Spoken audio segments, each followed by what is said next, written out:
The private runway glimmered under the silver Texas moon. The wind carried the scent of jet fuel and desert heat as the billionaire's personal jet stood motionless, elegant, expensive, and completely grounded. Every technician had already failed to fix it before sunrise.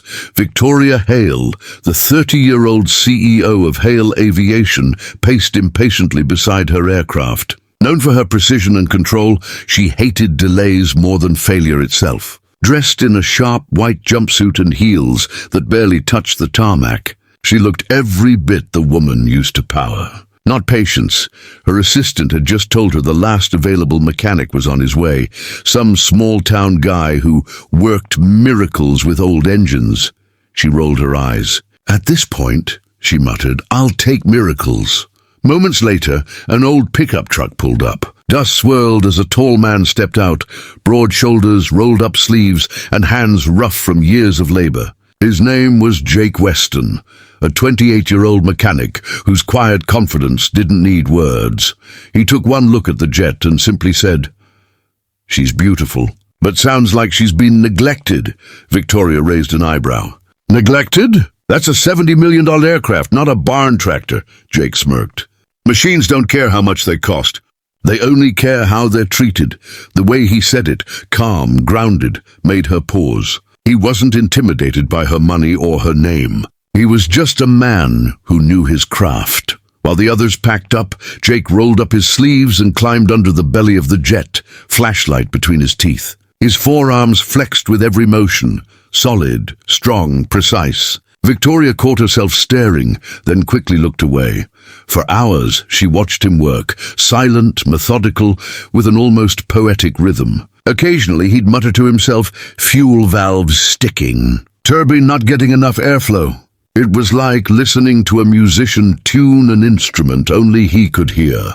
Finally, she asked, "Why do you talk to it like it's alive?" He looked up, grease on his face, and smiled faintly. "Because it is, in a way. Machines have souls. You just have to listen long enough to hear them breathe again." Victoria fell silent. In her world of board meetings and deadlines, no one talked like that. By midnight, Jake stood, wiping his hands. "Try her now," he said. Victoria hesitated, then stepped inside the cockpit. She flipped the ignition. The jet hummed, once, then twice, before roaring to life with a deep, flawless sound that filled the hangar. Her heart skipped. It worked. She looked out the cockpit window to see Jake standing in the glow of the engine lights, his face illuminated by the golden hue of success. He wasn't smiling for praise. He was satisfied with the work itself. She stepped out, wind brushing through her hair, and asked, "How did you do that?" "No one else could," Jake shrugged. "They tried to fix what was broken. I fixed what was forgotten." Victoria tilted her head, intrigued. "You talk like an artist." He chuckled softly. "Maybe, or maybe I just care more than most."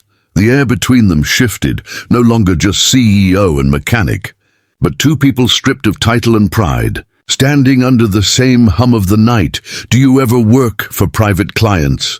she asked, crossing her arms. "I don't work for money," he replied. "I work for peace of mind."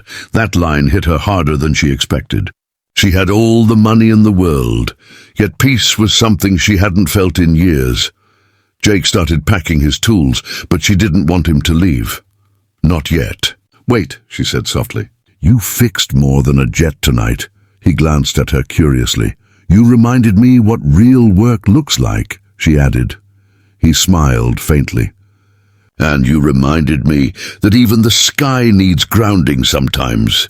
For a moment neither spoke. The hum of the jet filled the silence, alive again, like a heart restarted.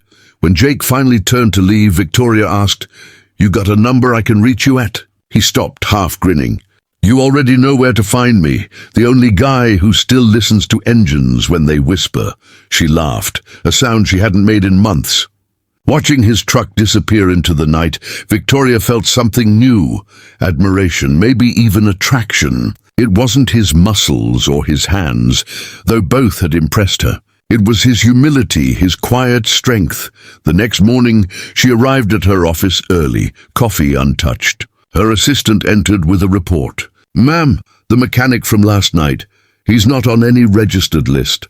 He doesn't even take contracts, Victoria smiled to herself. Then he's exactly the kind of man this world needs more of. 2 weeks later, Hale Aviation announced a new division focused on independent innovation, smaller engineers and craftsmen who still built with heart. The press called it a bold move.